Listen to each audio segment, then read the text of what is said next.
नमस्कार दोस्तों, आप सभी का एक बार फिर से वेलकम है अपने YouTube चैनल एग्री ट्यूटोरियल में।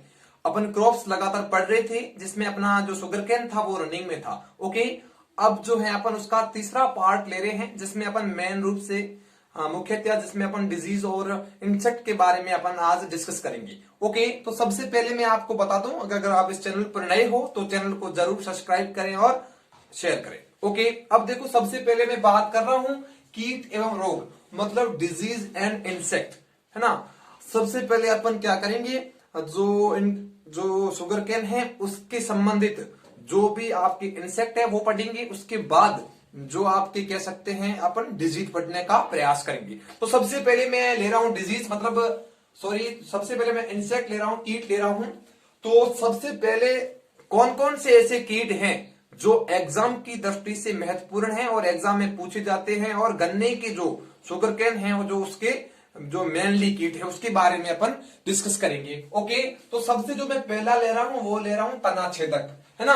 तो ये क्या करता है, जो अपना स्टेम होता है, तना होता है, उसको खाने का प्रयास करता है, उसको खा जाता है। जैसे कि अपन सीफूड प्लांट पढ़ते हैं उसमें भी ये समस्या पाई जाती है। आपके अपन कह सकते हैं जैसे कि जो डेड हर्ट नामक समस्या उत्पन्न हो जाती है C4 प्लांट में, उसी प्रकार गन्ने में भी आपकी डेड हर्ट नामक समस्या उत्पन्न कर देता है। तो आपको अपने नोट्सों में लिखना है कि ये कीट C4 पादपों के समान गन्ने में भी डेड हर्ट नामक समस्या उत्पन्न कर देता है। देखो जो गन्ना है ये भी एक आप कह सकते हो C4 प्लांट है। ओके, जिससे अपन क्या है, ये क्या है, C4 जो आपके तना होता है उसमें डेड हार्ट नामक समस्या उत्पन्न कर देता है। ओके, नंबर सेकंड पे आ जाओ। जो नंबर सेकंड जो अपना इंसेक्ट है वो है शीर्ष छेदक, मतलब ये जो अपना जो गन्ने का प्लांट होता है जैसे कि शुगर केन है, ये उसका जो ऊपर वाला भाग है उसको जो भिन्न कर देता है, उसमें छेद वगैरह कर देता है, इसीलिए इसको अपन कहते हैं शीर्ष छेदक। ये जो कीट है ये क्या करता है, बंची टॉप, जो केले में एक बीमारी पाई जाती है बंची टॉप, जो उसकी शीर्ष भाग पर होती है,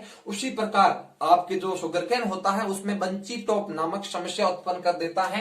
तो इसमें आपके नोट्सों में लिखना है कि इस कीट के संक्रमण के कारण शुगर केन में बंची टॉप नामक समस्या उत्पन्न हो जाती है। ओके, अब अपन देखेंगे नंबर जो थर्ड है, ये वेरी इंपॉर्टेंट है, जो एग्जाम की दृष्टि से बहुत ही इंपॉर्टेंट है।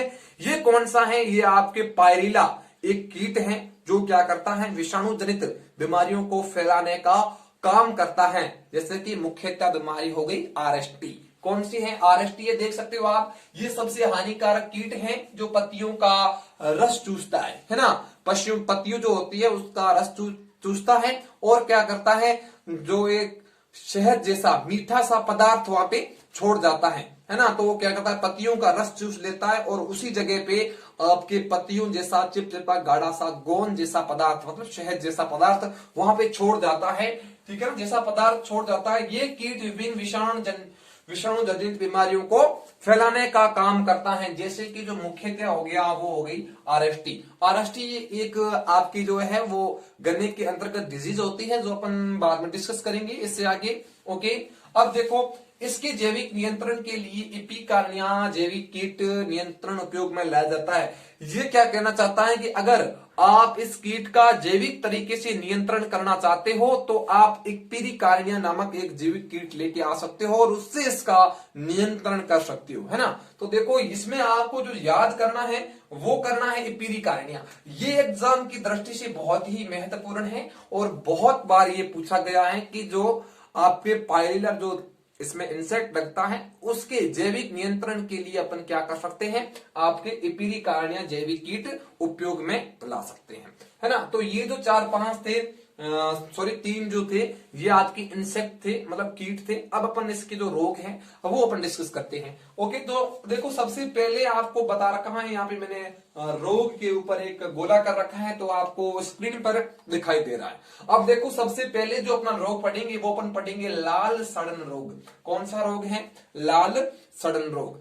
तो ये जो लाल सड़न जो रोग होता है उसमें मतलब क्या होता है कि जो प्लांट होता है उसके इंटरनल टिश्यू जो होते हैं वो रेड कलर के हो जाते हैं और उससे एल्कोहल के समान एक सुगंध टाइप, दुर्गंध टाइप ऐसी कोई सुगंध आती है, उसी अपन कहते हैं लाल सड़न रोग, है ना। तो आप देख सकते हो ये सबसे गन्ने की भयंकर बीमारी है। ओके, जो किससे होती है, कोलोट्राइकम फाल्केटम नामक फफूंद के द्वारा होती है। इस बीमारी से, इस रोग से ग्रसित पौधे के आंतरिक उत्तक जो लाल कलर के हो जाते हैं, इंटरनल जो टिश्यू होते हैं वो रेड कलर के हो जाते हैं, और उसके द्वारा क्या करता है, एल्कोहल के समान मतलब दारू के समान अपने गंध आती है, दुर्गंध आती है। तो उसे जो इसके मेनली लक्षण हैं वो आप देख सकते हो। तो लाल सड़न रोग है वो किसके द्वारा फैलाया जाता है, फफूंद के द्वारा फैलाया जाता है। वो फफूंद कौन सी है आप देख सकते हो स्क्रीन पर, कोलोट्राइकम फाल्केटम यहाँ पे लिखा हुआ है। या ये चीज आपको नोट करनी है, आपको बहुत ही शानदार तरीके से अपन बता रहे हैं, आपको ईपीडी कारण याद रखना है। ओके, उसके बाद आपको कोलोट्राइकम फाल्केटम बहुत सी बार बायोलॉजी के क्वेश्चन में भी पूछ सकते हैं आपसे, तो यहां पर भी आपको डिस्कस करना है। आप किसी भी बड़े से एग्जाम की तैयारी कर रहे हो तो ये चीज है, ये आपको याद करनी पड़ेगी। लाल सड़न रोग हर कोई याद कर लेता है, पर फफूंद का नाम याद नहीं रह पाता, इसलिए मैं मेनली आपको बता रहा हूं कि आपको रोग याद करने ही पड़ेंगे, और उसका जो फफूंद है, उसका वाहक है, उसका कारक है, वो भी आपको याद इजिली करना पड़ेगा। और ज्यादा जानकारी आपको याद नहीं रहती तो कोई बात नहीं। उसके बाद अगर मैं बात करूं कंडवा रोग की, कौन सा रोग है, कंडवा एक रोग है, ठीक है ना, जो का कंडवा रोग वो नहीं, यहाँ पे थोड़ा सा अलग है। ये रोग फफूंद जनित है जो अस्टिलागो सेकेराई के द्वारा होता है ना। आप देख सकते हो यहाँ पे मैंने थोड़ा सा इसको हाईलाइट कर रखा है, आप भी इसको नोट कर लें कि जो गन्ने के अंदर कंडवा रोग लगता है वो अस्टिलागो सेकेराई नामक फफूंद के द्वारा होता है। मैंने इससे पहले आपकी बात की लाल सड़न रोग की, वो भी आपके आप देख सकते हो यहाँ पे कोलोट्राइकम फाल्केटम, थोड़ा सा नाम अटपटा है, फिर भी अपन को याद करना पड़ेगा क्योंकि ये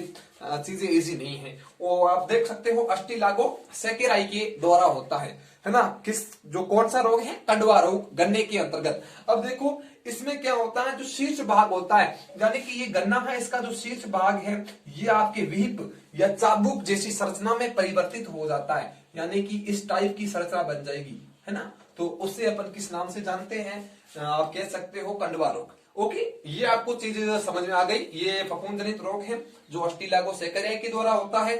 शीर्ष भाग में चाबुक जैसी संरचना में परिवर्तित हो जाना इसका मुख्य लक्षण है। उसके बाद अपन थोड़ा सा आगे बढ़ते हैं। अब एक रोग आपको और याद रखना है, पाइनएप्पल रोग, है ना।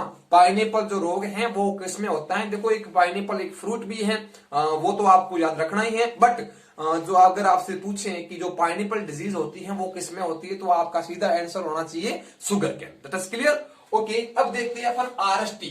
मैंने बताया थोड़ा सा ऊपर अपन चले तो मैंने बताया था, वैसे मैंने बताया था कि आपको जो पायरिला रोग होता है, जो सॉरी इंसेक्ट होता है, वो आरएसटी को मुख्यतः फैलाने का काम करता है। Is it clear. अब देखो आरएसटी की फुल फॉर्म क्या होगी, रेटुल स्टेटिंग विषाणु रोग, है ना।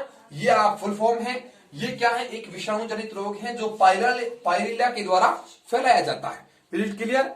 ये क्या होता है, इसमें इसके कारण क्या होता है, पौधा बौना रह जाता है, यानी कि जो आप कह सकते हो पाइनएप्पल में आपको कुछ ही याद नहीं रखना, सिर्फ आपको नाम याद रखना है। आरएसटी में आपको याद रखना है ये पायरिला इंसेक्ट के द्वारा फैलाया जाता है, इसके कारण पौधा जो होता है वो बौना रह जाता है। Is it clear. ये एक विषाणु जनित रोग है।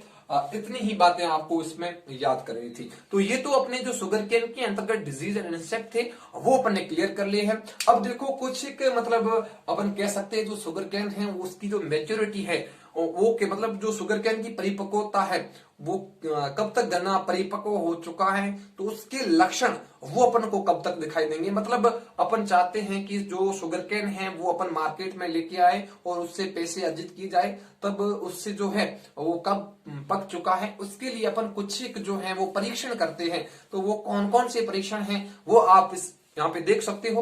सबसे पहले मैंने बता रखा है एरोइंग। अगर एरोइंग कंप्लीट हो जाती है तो अपना जो शुगर केन है मैंने बता रखा है इसकी जो पुष्प क्रम है उसको कहा जाता है एरो, और इसके आने की प्रक्रिया को कहते हैं अपन एरोइंग। तो सबसे जो पहला पॉइंट आपको कॉमन तरीके से याद करना है तो याद कर सकते हो आप एरोइंग। उसके बाद क्या है, अगर मतलब दो गन्नों, ये अगर दो आपके जो गन्ने हैं उसको अपन इस हिसाब से बजाएंगे तो उससे आपके धातु के समान आवाज आती है ना। तो आप सेकंड पॉइंट याद रखना, दो गन्नों को बजाने पर धातु जैसी आवाज का आना, ये भी एक आप गन्ने के परिपक्वता का लक्षण है। उसके बाद आप देख सकते हो गन्ने का जो रस होता है उसमें अगर आपसे पूछे कि कुल घुलनशील ठोस पदार्थ की मात्रा कितनी होनी चाहिए, तो अपन रिफ्रैक्टोमीटर लेके आएंगे, जो घुलनशील पदार्थ जो होता है उसको मापने के लिए काम में आता है।